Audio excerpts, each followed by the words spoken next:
حضرت ذوالنون مصری کہتے ہیں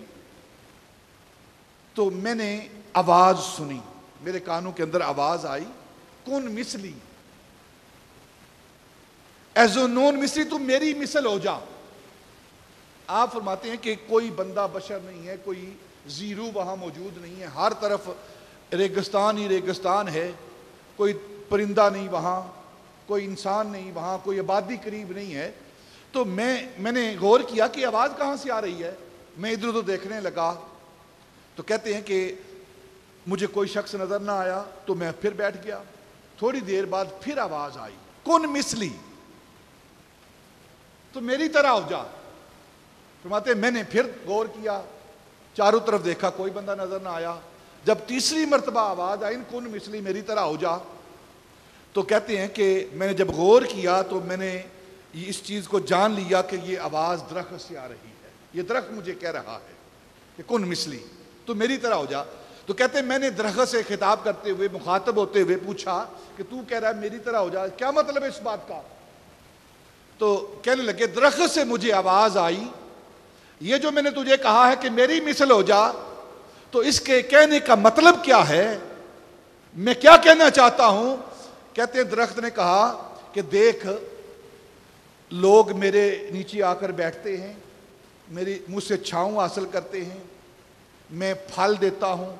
لوگوں کو راحت دیتا ہوں، سکون دیتا ہوں، اطمینان دیتا ہوں، اور پھر پھول ہوتے ہیں، پتے ہوتے ہیں، تو جب پھل لگتے ہیں تو لوگ مجھ پر پتھر پھینکتے ہیں اس پھل کو گرانے کے لیے،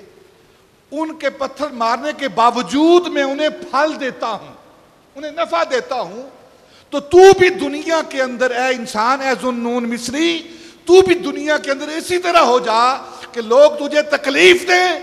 تو ان کے تکلیف کے بدلے میں انہیں تکلیف نہ دے بلکہ ان کو راحت دے، راحت دے۔ تو کہتے ہیں میں نے اس کی بات سنی درخت کی کہ واقعی بات تو بڑی اچھی کہہ رہا ہے کہ